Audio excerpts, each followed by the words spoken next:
여러분 함께 우리 인사할까요? 결국엔 믿음이 이깁니다. 다시 한번요. 결국엔 믿음이 이깁니다. 우리는 성령의 열매 중에 절제에 대해서 지금 말씀을 나눠보고 있는데요. 특별히 우리는 지난주부터 언어의 절제의 중요성에 대해서 지금 말씀을 묵상하고 있습니다.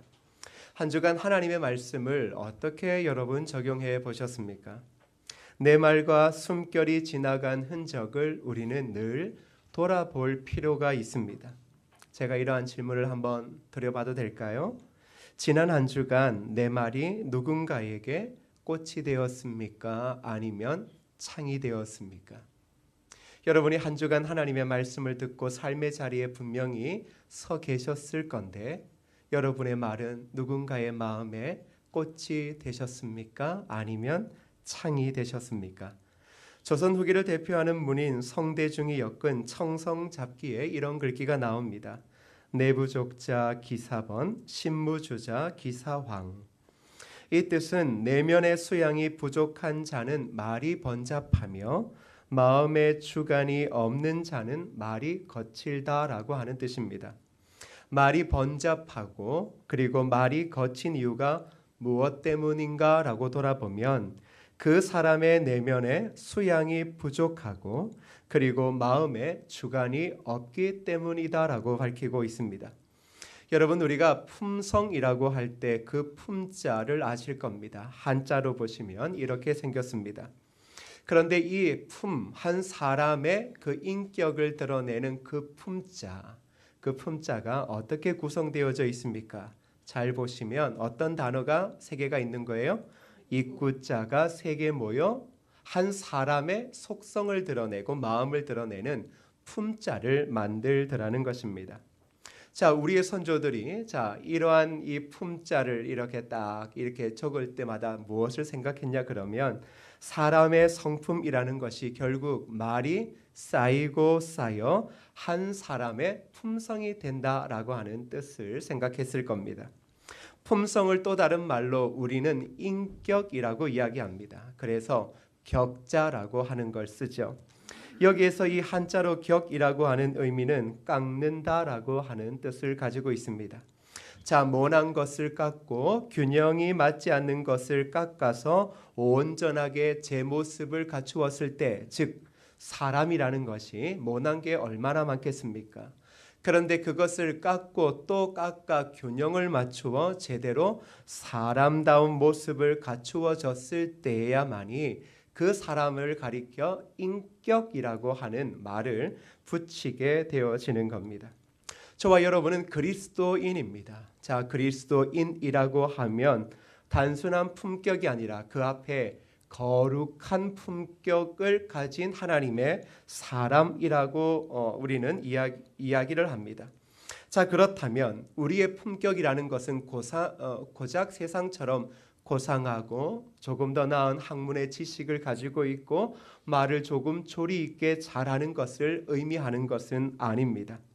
즉 그리스도인의 품격이라고 하는 것은 하나님의 말씀이 우리의 내면에 쌓이고 또 쌓여서 우리의 거룩한 품성을 이루어내는 것이고 또한 성령 하나님께서 제된 우리의 마음을 철저하게 절제하심을 통하여 제된 우리의 그 악한 성품을 깎고 깎아 거룩한 인격 즉 그리스도인이 되게 하셨다라는 것입니다.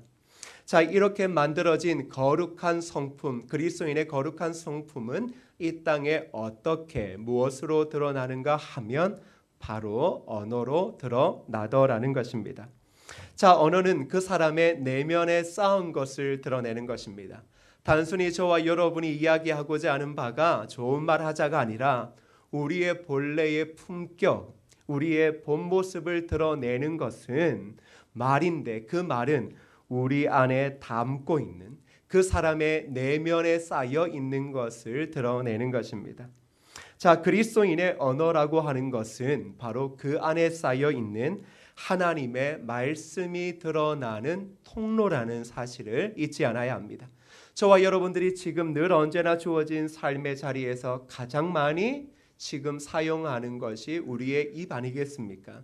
그리고 그 입에서 나오는 언어인데 그 언어라고 하는 것은 결국은 하나님의 말씀의 통로가 되어지더라는 것입니다.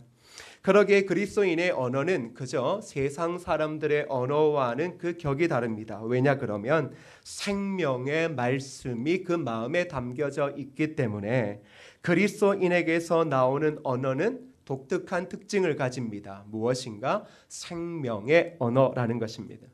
더불어 축복의 언어이고 미래를 꿈꾸는 언어라는 사실입니다. 여러분, 왜 말이 이렇게 중요합니까? 그것은 바로 새 생명을 가지고 있는 씨앗과 같기 때문입니다. 로버트 슐러 목사는 이런 이야기를 한 적이 있습니다. 어떤 일을 착수함에 있어 가장 큰 결핍은 돈이 없는 것이 아니다. 오히려 아이디어가 없는 것이다. 만약 좋은 아이디어만 있다면 돈은 그 필요한 아이디어를 향해 흘러 들어가게 된다.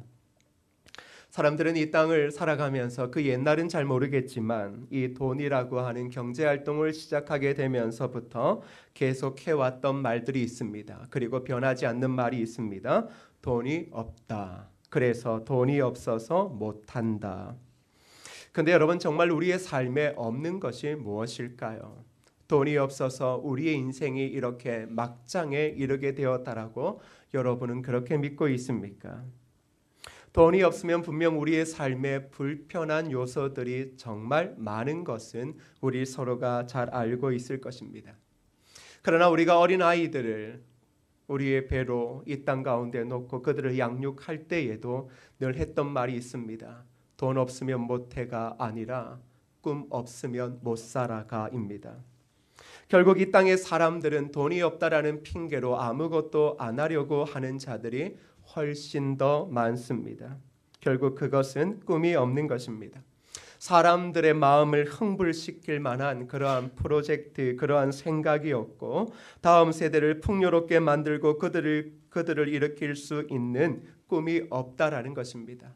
만일 그러한 것이 있다면 그 꿈을 따라 모든 것이 움직이게 되어져 있다는 것이겠죠. 그래서 우리는 그 지난주에는 생각의 절제에 대해서 배웠습니다. 생각과 언어는 떨어질래야 떨어질 수가 없습니다. 생각이 언어로 나타나는 것이겠죠. 오늘날 잘 보십시오. 여러분들이 돈이 없어서 지금 이 자리에 오게 되어진 것은 아닙니다. 어쩌면 돈하고 상관없이 하나님의 은혜로 지금까지 오게 되어진 것입니다. 만일 여러분이 돈이 없어서 못했다 그러면 여러분의 자녀는 이 땅에 지금 존재할 수 없을 것입니다. 돈이 없어서가 아닙니다. 열정이 없어서 아니었습니까? 도전하고자 하는 삶의 명확한 목표를 잃어버렸기 때문은 아닙니까? 만일 그것이 있다면 사람은 견딜 수 있고 달려갈 수 있는 것입니다. 우리의 언어는 씨앗과 같습니다. 그 씨앗이 왜 중요합니까? 바로 그 씨앗 안에는 생명과 미래가 달려있기 때문입니다. 성경은 말합니다. 선한 말을 하면 선한 열매를 맺고 악한 말을 하면 악한 열매를 맺는다. 축복을 빌어주는 말을 하면 축복의 열매를 맺고 감사의 말을 하면 감사의 열매를 맺게 되는 것입니다. 더불어 하나님의 교회의 영광을 위해 꿈꾸면 그 꿈을 이루게 되고 거룩한 다음 세대를 향한 믿음의 선포는 한 시대를 책임지는 임무를 분명히 세우게 할 것입니다. 그렇다면 우리가 가장 먼저 해야 할 일은 무엇일까 하는 것입니다. 바로 하나님의 말씀을 마음에 담는 것입니다. 여러분은 아브라함을 잘 기억하실 겁니다. 아브라함은 믿음의 조상이었습니다. 우상 숭배자였던 아브라함이 하나님을 만났을 때를 기억해 보십시오. 자, 그는 하나님이 하시는 말씀과 만나게 되었습니다. 하나님을 목격한 것이 아니라 하나님의 말씀과 그가 만나게 되어진 것입니다. 창세기 12장 1절에서 3절까지의 말씀을 읽어볼까요? 시작. 여호와께서 아브라함에게 이르시되 너는 너의 고향과 친척과 아버지의 집을 떠나 내가 내게 보여줄 땅으로 가라. 내가 너로 큰 민족을 이루고 내게 복을 주어 내 이름을 장대하게 하리니 너는 복이 될지라. 너를 축복하는 자에게 내가 복을 내리고 너를 저주하는 자에게는 내가 저주하리니 땅의 모든 족속이 너로 말미암아 복을 얻을 것이라 하신지라. 여러분, 우상을 믿고 있었던 아브라함, 그의 삶에는 새로운 도전, 변화를 찾아볼 수 없었습니다. 그런데 그에게 하나님이 찾아오시고 하나님이 그에게 말씀하심을 통하여 아브라함은 하나님의 말씀, 생명의 언어와 만나게 되어집니다. 자, 그 이야기가 이 짧은 1절, 2절, 3절 속에서 다 포함되어지고 있는데, 자, 이것이 무엇입니까? 아브라함의 미래를 새롭게 창조하시는 말씀이었습니다. 하나님은 그의 생에 어찌면 뻔한 그의 인생 가운데 새로운 그림을 그려주셨다라는 것입니다. 하나님의 말씀을 마음에 담는 것, 말씀과의 만남이 중요한 이유는 뻔한 우리의 인생을 완전히 새롭게 디자인하시고 그 모습과 그 미래를 우리에게 그려주시기 때문입니다. 아브라함은 이 말씀을 받는 순간부터 그 말씀을 가슴에 붙잡았습니다. 그리고 아브라함의 생애는 하나님의 말씀대로 새롭게 창조되어졌습니다. 비록 이 말씀을 듣고 오래도록 기다려야 하는 시간이 있었지만 아브라함이 그 시간을 기다릴 수 있었던 한 가지의 이유는 바로 이 축복과 이 언약의 말씀을 그가 늘 언제나 마음 가운데서 붙잡았기 때문입니다. 그리고 그 말씀의 처음 뜻은 잘 몰랐지만 그 말씀을 날마다 묵상함을 통하여 그 말씀 가운데 숨겨져 있는 하나님의 놀라운 꿈을 그가 꾸면서 그의 인생을 걸어갈 수 있게 되어졌습니다. 결국 그에게 약속하신 하나님의 말씀, 아브라함이 평생토록 붙잡았던 하나님의 말씀, 그 말씀은 약속대로 그의 인생 가운데 이루어졌던 것입니다. 우리가 깊이 생각해야 할 것은 언어는 중요하다라는 것입니다. 더불어 언어는 절제되어져야 하는 것입니다. 그렇다면 우리는 어떻게 언어를 통하여 하나님의 풍성한 축복을 누릴 수 있을까라는 생각을 해봐야 됩니다. 우리도 어쩌면 아브라함처럼 별 볼 일 없는 인생일 수 있고 뻔한 인생일 수 있습니다. 그런 인생이 하나님의 말씀과 만난다라고 해서 갑자기 달라질까요? 어떻게 하면 아브라함처럼 이러한 놀라운 축복, 그 축복 가운데 거할 수 있을까요? 그것은 바로 말씀의 믿음으로 반응할 때입니다. 저를 따라할까요? 말씀의 믿음으로 반응하는 것. 히브리서 4장 2절의 말씀을 함께 읽겠습니다. 시작. 그들과 같이 우리도 복음 전함을 받은 자이나 들은 바 그 말씀이 그들에게 유익하지 못한 것은 듣는 자가 믿음과 결부시키지 아니함이라.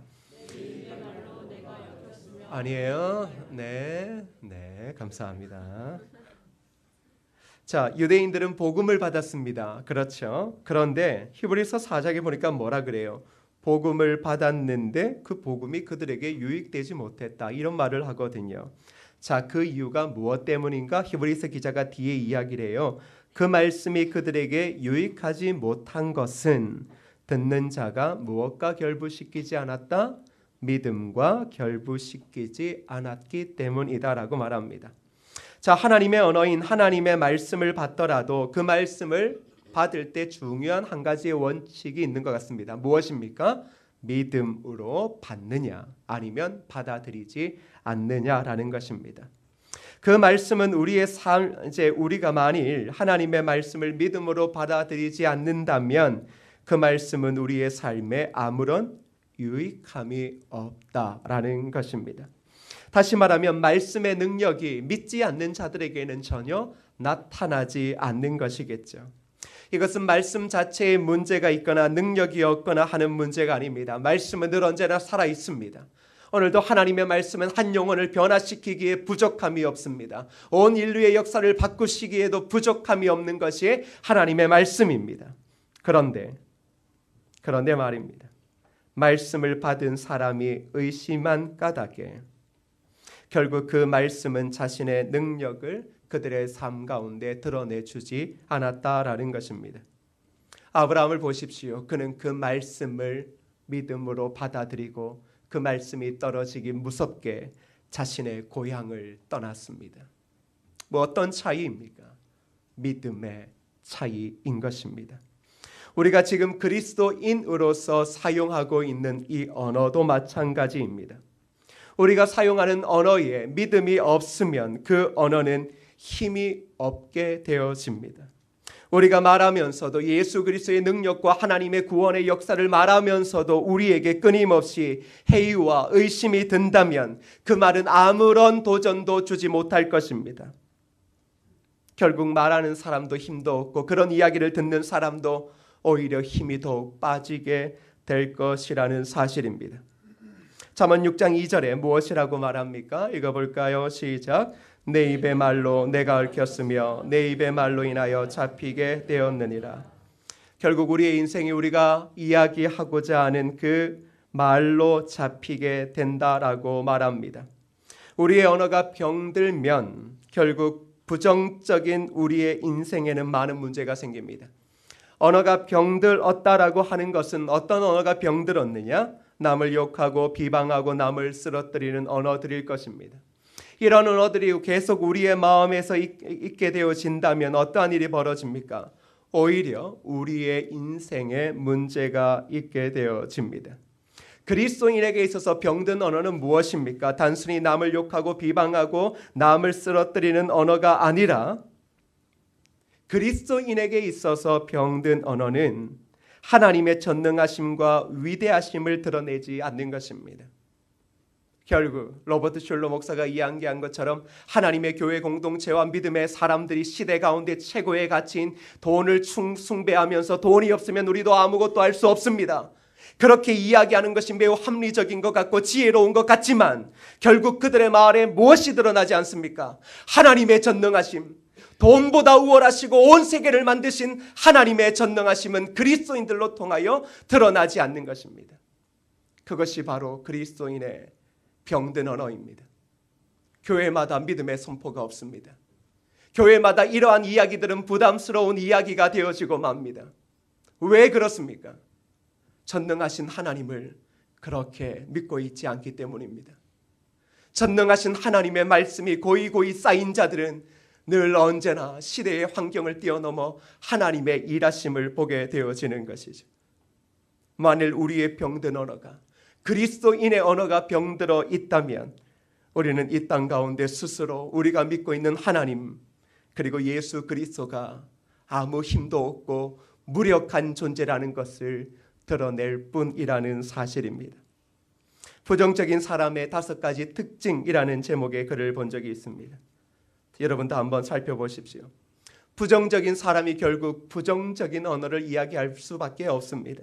첫 번째는 기본 예의가 없습니다.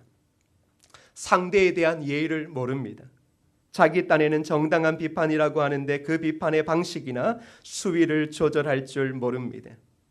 공격적인 말투가 쿨한 것처럼 느껴집니다.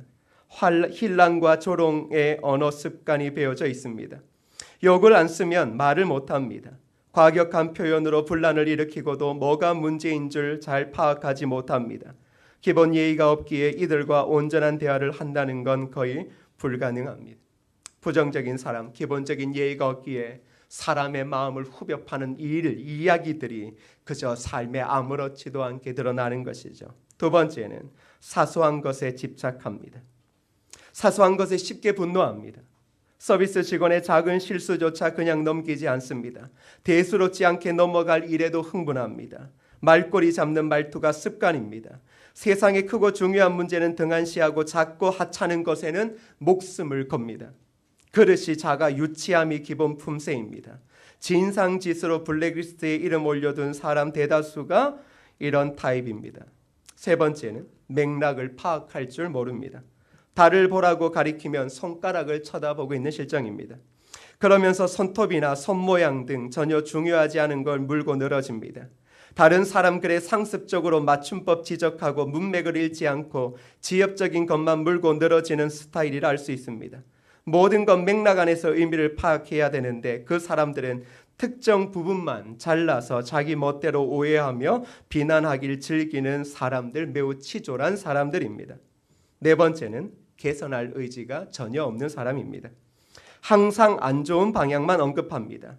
만일 여러분의 직장 동료 중 이런 타입이 있으면 이들과 아이디어를 내는 시간들은 부담스러울 겁니다. 뭐든 안 좋은 쪽으로만 해석하고 해결책 없는 문제점 찾기에 골몰합니다. 결국 그로 인해 주위의 기운을 통째로 다운시키고 아무 일도 하지 못하게 만들어 버립니다. 그리고는 정작 자기가 해야 할 일은 미루고 엉망으로 다 해놓고 여지없이 마지막에는 누구 탓합니까? 남 탓합니다. 창의력은, 이런 사람들에게 창의력은 언제 발휘되느냐 그러면 핑계거리 될 때만 창의력이 발휘됩니다.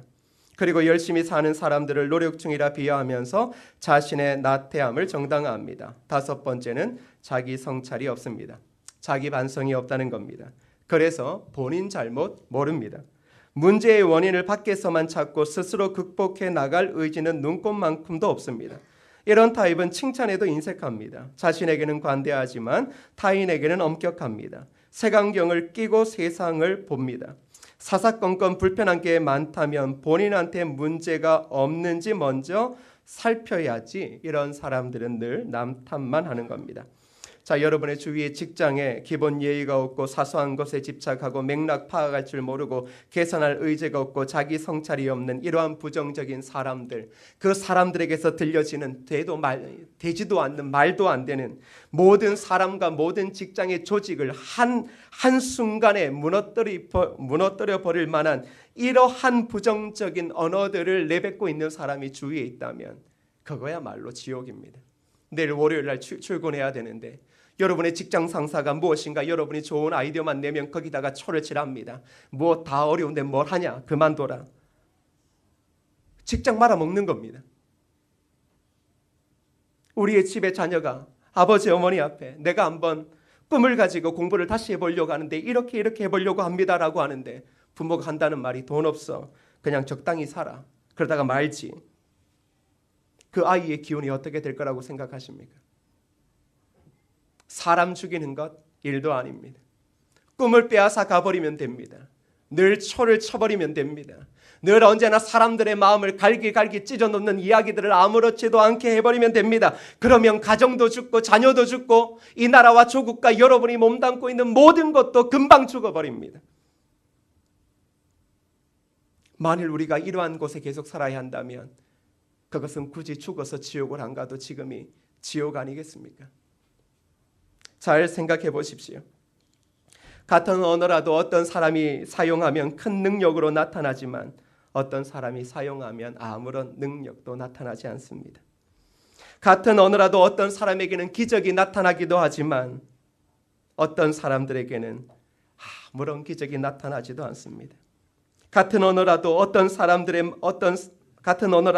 사람들의 마음에 감동을 주고 변화를 일으키지만 오히려 같은 언어라도 사람들의 마음에 의심을 주고 그들의 좋은 기운을 떨어뜨리기도 하더라는 것입니다. 그것은 동일한 교회 공동체에도 똑같습니다.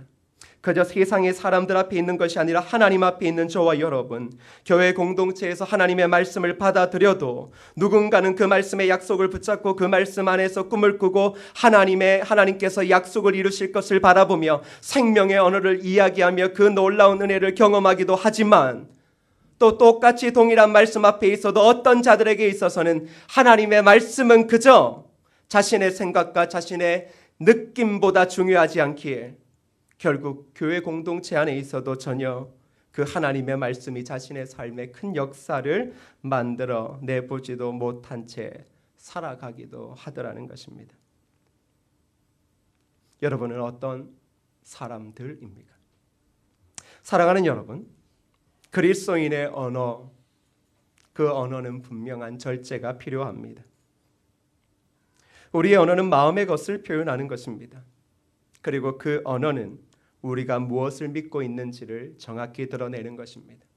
저와 여러분이 이야기하고 교회 공동체에서 사역을 이야기하고 가정에서 이야기하고 사회에서 이야기할 때는 단순하게 지혜를 이야기하는 것이 아니라 우리가 무엇을 믿고 있느냐를 드러내는 것입니다. 그러기에 성도들은 그들의 입술을 통하여 그가 주님을 믿고 있는지 아니면 의심하고 있는지를 정확히 알 수 있다는 것입니다. 왜? 말은 그 사람이 무엇을 믿고 있는지를 드러내기 때문입니다. 교회에서 말을 절제해야 될 이유는 잘못하다가는 내가 하나님을 신뢰하지 않는 것을 온 교회 가운데 까발릴 수도 있기 때문입니다. 믿지 않는 자들이 험하게 내뱉는 말들은 교회 공동체에 큰 위험을 가져올 수밖에 없습니다. 우리는 말로 우리가 얼마나 박식한지 그리고 얼마나 교양스러운지를 세상에 드러내고 교회 안에 드러내 보이는 자들이 아닙니다. 우리는 우리가 믿고 있고 우리를 날마다 깎고 변화시키고 예수 그리스도의 제자로 만들고 있는 그 하나님의 말씀만을 드러내는 하나님의 사람들입니다. 그러기에 그리스도인의 언어에는 생명의 말씀이 담겨져 있습니다. 그리고 하나님의 말씀이 그들의 언어에 숨쉬고 있고 그리고 그 안에 전능하신 하나님이 참된 예수의 제자의 언어를 통하여 이 땅 가운데 드러나는 것입니다. 여러분은 무슨 말이든 마음껏 할 수 있습니다. 누가 여러분이 마음껏 말하는 것을 제재할 수 있겠습니까? 그러나 성령 하나님은 명확히 말합니다. 우리의 언어가 절제되어지지 않으면 우리가 허탈한 이야기에 휩싸이게 될 것이고 그런 말을 하고 그런 말을 듣는 것이 우리의 삶의 지독한 곤욕이 될 것이다. 사랑하는 성도 여러분, 그러기에 저와 여러분은 무엇을 해야 됩니까? 우리의 마음의 땅을 잘 가꾸어야 합니다. 여러분이 이제 곧 있으면 이 중부 지방에도 이제 논에 물을 대고 이제 모심기를 할 겁니다. 잘 아시겠지만 추수가 끝나고 난 뒤에 하는 게 있습니다. 무엇 합니까? 다음에 씨를 뿌리기 위해 밭을 가는 겁니다. 좋은 밭에 좋은 씨가 뿌려질 때 풍성한 열매를 맺는 것입니다. 그와 마찬가지로 우리의 마음의 밭을 잘 갈아야 됩니다. 하나님의 말씀으로 우리의 마음밭을 기름지게 만들어 놓아야 합니다. 이것이 기름지게 만들어 놓아졌을 때 하나님의 말씀이 떨어질 때마다 믿음으로 반응하면 그 마음의 밭 위에 어찌 풍성한 열매가 맺지 아니하겠습니까? 가끔 우리가 이런 생각합니다. 내 마음의 밭은 갈아놓지도 않고 항폐하고 물도 대어놓지도 않고 미생물조차 다 죽게 만들어 놓고 오히려 그 원망을 누구한테 합니까? 씨가 문제가 있다, 다른 것이 문제가 있다, 그렇게 이야기하고 있지는 않습니까? 그러기에 하나님의 말씀이 우리의 마음에 쌓이고 쌓여 거룩한 우리의 품성을 만들도록 노력하십시오. 하나님의 말씀이, 성령 하나님의 말씀이 날마다 우리의 죄되고 부정적인 세상의 가치를 깎고 깎아 하나님의 온전한 자녀로 하나님의 전능하심만 바라보고 그분을 쫓아갈 수 있는 그 고귀한 그리스도인의 영적인 인격을 만들어 내셔야 되지 않겠습니까? 그때 우리의 입술에서 떨어지는 씨앗이, 그때 믿는 성도들의 입에서 떨어지는 그 씨앗이 교회 공동체의 풍성한 미래를 이끌어올 것이고 더불어 그들이 서 있는 가정과 자녀와 삶의 모든 자리 이 조국과 민족 가운데 새로운 생명의 역사가 일어날 것이다라는 사실입니다. 그러기에 여러분, 이렇게 오늘의 말씀을 적용했으면 좋겠습니다. 첫 번째, 따라할까요? 하나님의 말씀을 믿음으로 받으십시오. 가장 중요한 건 반응입니다. 믿음으로 받든지 아니면 믿음으로 받지 않든지. 그런데 하나님의 말씀을 믿음으로 받는 것에서부터 시작합니다. 두 번째는 따라할까요? 하나님의 말씀을 믿음으로 나에게 선포하십시오. 아브라함이 끝까지 붙잡았던 것은 하나님의 약속입니다. 30년이 넘는 시간 동안 그가 붙잡았던 것은 하나님의 말씀 말고는 없었습니다. 바로 그런 것입니다. 약속의 말씀을 우리가 붙잡았다라고 하면 그것을 믿음으로 내 자신에게 날마다 선포해야 됩니다. 너는 하나님의 존귀한 자녀야. 하나님이 너를 도구로 하여서 하나님의 역사를 이루어 가실 거야. 하나님이 너의 자녀와 가정과 너의 기업과 이 나라와 민족과 교회 공동체를 통하여 하나님께서 분명히 귀하고 복되게 사용하실 거예요. 우리가 지금 기다리는 것이 그 약속 때문 아닙니까? 마지막 날 우리를 활짝 웃게 하실 하나님의 그 약속 때문에 지금 우리가 끊임없이 참고 나아가는 것 아닙니까? 그러기에 날마다 믿음으로 여러분 자신의 영혼을 향하여 선포하십시오. 세 번째는 따라할까요? 하나님의 말씀을 믿음으로 서로에게 선포하십시오. 세상에도 좋은 말들이 있습니다. 위로가 되어지는 말들이 있습니다. 그러나 하나님의 말씀은 무엇입니까? 죽은 사람도 살리는 말씀입니다. 소망 없는 자들을 일으켜 하나님의 거룩한 군대로 삼으시는 말씀입니다. 그렇다면 그 말씀을 쌓아 믿음으로 받아 믿음의 성도들에게, 여러분의 가정의 부부 사이의 자녀들에게, 직장의 동료들에게, 교회 공동체의 분들에게 끊임없이 믿음으로 선포하십시오. 그 믿음이 선포되어질 때마다 우리는 보게 될 것입니다. 무엇입니까? 그 믿음의 선포 가운데 역사하시는 하나님의 무한하고 전능하신 능력 말입니다. 교회 공동체가 그러한 영적인 믿음의 선포가 필요하지 않습니까? 세상 어렵다라고 해서 교회 공동체 가운데 믿음의 선포가 사라진다면 이것은 거의 죽은 것과 다를 바가 없는 것 아닙니까? 비록 우리는 점점 세상 가운데 점점 모든 것을 잃어간다 할지라도 하나님은 늘 변함없이 전능하시고 위대하시고 늘 아무것도 없는 것에서 새로운 것들을 만드시는 놀라우신 하나님 아니십니까? 그러기에 교회 공동체가 혹하진 게 없어서 믿음을 선포하지 못합니까? 죄송하지만 불쌍합니다. 죄송하지만 안타깝습니다. 여러분의 믿음의 삶이 돈으로 지금 여기까지 왔습니까?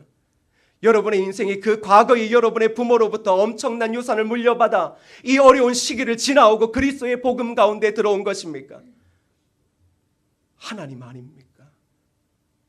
하나님 아니었으면 저와 여러분은 이 땅에서 언제 어떻게 될지도 모르는 인생 아니었습니까? 그런데 그분의 복음 안에서 새 생명을 얻어 지금쯤 되어 인생을 돌아보니 이것이 하나님의 은혜였구나. 세상 사람들이 말하는 인생이 아니라 하나님 안에서의 인생이 이거였구나. 그렇다면 오늘날 저와 여러분들이 당연히 서로에게, 우리의 다음 세대들에게, 이 나라와 민족에게 하나님만이 구원이시다, 하나님만이 우리의 소망이시다, 비록 우리는 연약하고 아무것도 없지만 하나님 안에서 약속의 말씀을 붙잡고 꿈을 꾸면, 그리고 그것에 열정을 다하여 달려가면 하나님은 모든 이 땅의 것을 우리를 향하여 끌어다 주실 것이다. 그것이 오늘날 우리의 자녀들에게 들려져야 될, 이 땅에 들려져야 될 진정한 이야기 아니겠습니까? 마지막으로 따라합시다. 하나님의 말씀을 믿음으로 꿈을 꾸며 기도하십시오. 하나님의 말씀을 가진 자들은 늘 하나님의 약속 때문에 꿈을 꾸었습니다. 하나님이 우리를 도구로 사용하신답니다. 이 난세의 교회를 통하여, 하나님의 자녀를 통하여 구원의 역사를 이끌고 죽어가는 영혼을 일으키고 민족을 일으키시겠다라고 합니다. 당연히 그 꿈, 놀라운 꿈을 꾸는 것 아니겠습니까? 교회가 꿈이었다? 그 교회는 죽은 것입니다. 교회가 말씀을 붙잡고 하나님께서 이 나라와 조국 가운데 이루실 꿈이었다? 그 교회는 죄송하지만 사교 집단일 수밖에 없습니다. 하나님의 약속 안에서 꿈을 꾸는 교회들은 기도의 소리가 울려 퍼집니다. 왜입니까? 그 기도를 통하여 하나님의 뜻이 이루어질 것을 믿기 때문입니다.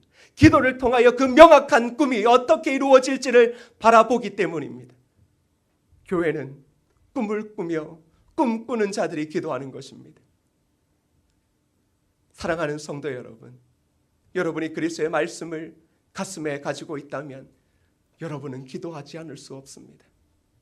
기도함을 통하여 하나님의 뜻을 바라볼 수 있기 때문에 여러분은 기도하지 않을 수 없습니다. 여러분이 하나님의 말씀을 믿음으로 받는다면 여러분은 더 이상 세상의 모든 것들을 자멸시키는 부정적인 언어를 더 이상 내뱉을 수 없습니다.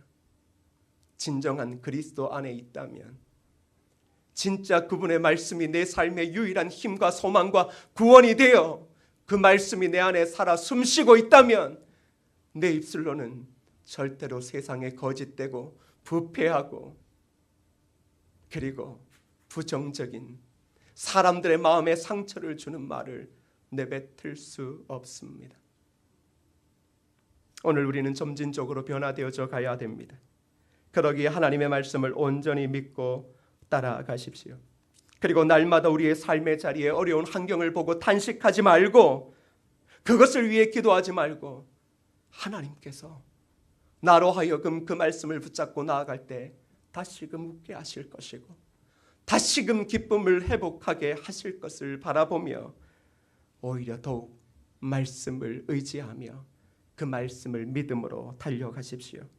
그때에 우리는 하나님의 말씀이 능력되어 우리의 삶 가운데 드러나는 놀라운 은혜를 기억하게 될 것입니다. 이 시간 함께 찬양하실 때요, 이 찬양의 가사를 생각하며 찬양했으면 좋겠습니다. 가장 어려운 게 이런 겁니다. 가장 우리를 힘들게 하는 게 무엇이냐면 지금의 환경 때문에 더 이상 믿음의 고백들을 못하는 겁니다. 내 자녀의 지금의 수준 때문에 이 아이에 대한 기대를 내려놓는 것입니다. 이 나라의 경제적인 어려움 때문에 나의 모든 경제 활동에 위기가 왔다고 보며 그것에 집중하여 내 인생이 점점점 희망이 없다라고 느껴지는 걸 겁니다. 그러나 그건 세상입니다. 하나님의 사람들에게는 하나님의 말씀이 있습니다. 그 말씀은 우리의 환경을 뛰어넘어 하나님의 말씀이 이루게 하실 약속을 바라보며 그것을 꿈꾸게 하는 것입니다. 오늘 이 찬양을 부르시면서 이 찬양의 가사의 이곳이 여러분의 가정, 여러분의 자녀, 여러분의 직장, 기업, 우리의 교회 공동체, 이 민족과 세계가 되었으면 좋겠습니다. 힘들고 어려운 것들을 논하지 말고 이곳에 하나님께서 다시금 일으키실 놀라운 일, 전능하신 일, 그걸 바라보며 고백하며 나아갈 때 우리의 언어가 씨앗이면 그 씨앗 안에, 그러한 고백 안에 우리의 미래와 소망이 왜 안 담겨져 있겠습니까? 어려움을 토로하기보다 그 어려운 모든 상황 속에서 우리를 건강히 세우시는 하나님을 바라보며 결국 우리의 삶에 생명샘 솟아나고 열매가 맺혀지고 웃음소리가 넘쳐나고 영광의 하나님이 임재하시는 그 날을 바라보며 오히려 그것을 고백하는 것이 우리에게 가장 중요한 것일 겁니다. 입술로 무엇을 내뱉으시겠습니까? 이 한 주간의 삶에도 세상 가운데 쓰디쓴 그 이야기를 내뱉으시겠습니까? 아니면 저와 여러분의 마음에 생명을 주시는 하나님의 말씀을 내뱉으시겠습니까? 이 찬양 부르시면서 이러한 은혜가 있기를 소망했으면 좋겠습니다.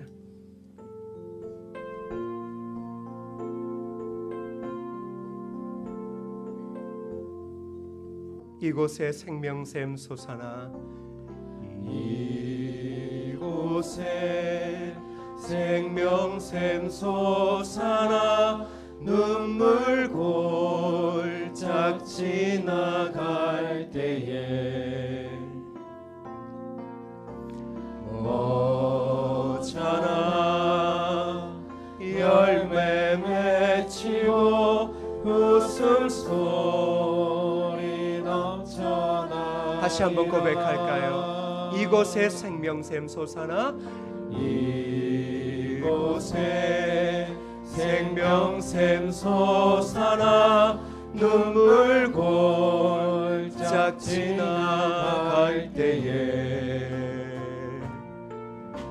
모자라 열매 맺히고 웃음소리 넘쳐나리라. 꽃들도 구름도 바람도 넓은 바다도 찬양하라 예수를. 하늘을 울리며 노래해 나의 영혼아, 은혜의 주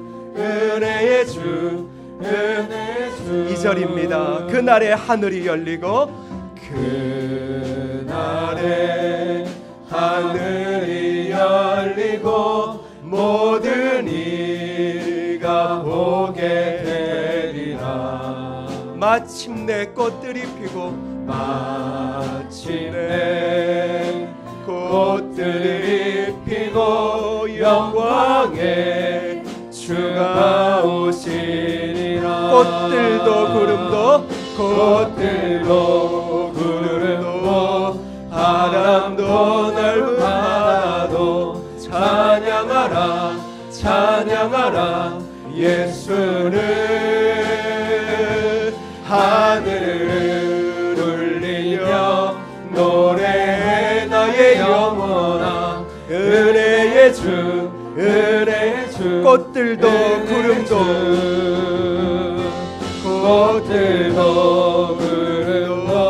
바람도 넓은 바다도 찬양하라 예수를. 하늘을 울리며 노래해 나의 영혼아 은혜의 주. 오늘 말씀 붙잡고 다 같이 함께 기도합니다. 기도하시겠습니다. 아버지 하나님, 우리에게는 생명의 언어가 주어져 있습니다. 하나님의 약속의 말씀을 붙잡고 지금 이 땅 가운데서 모든 만물이 하나님을 즐거이 노래하는 그 복된 생명의 언어를 선포하게 하여 주시옵소서. 우리 안에 죄되어졌던 모든 것들은 깎이게 하시고 세상적인 가치는 다 없어지게 하여 주시고 오직 내 안에 예수 그리스도가 삶을 통하여 하나님의 약속의 말씀을 붙잡고 한실에 그 약속의 말씀을 부여잡고 꿈꾸며 기도하는 공동체 되어지게 도와주시고 그 모든 우리의 삶의 약속을 이루실 하나님을 지금부터 늘 노래할 수 있는 우리가 되어질 수 있도록 주님 도와주시옵소서. 허탄한 생각과 허탄한 언어들은 떠나갈지어다. 잘못되어진 죄된 생각과 하나님을 의심하는 모든 생각들은 떠나가게 하여 주시고 전능하신 하나님을 무시하는 생각들은 우리의 생각 속에서 사라지게 하여 주시고 우리의 입술로는 오직 하나님의 은혜를 고백할 수만 있도록 주님 도와주시고 인도하여 주시옵소서. 하나님 능행하실 것을 믿습니다. 아버지 하나님, 우리와 함께하여 주옵소서.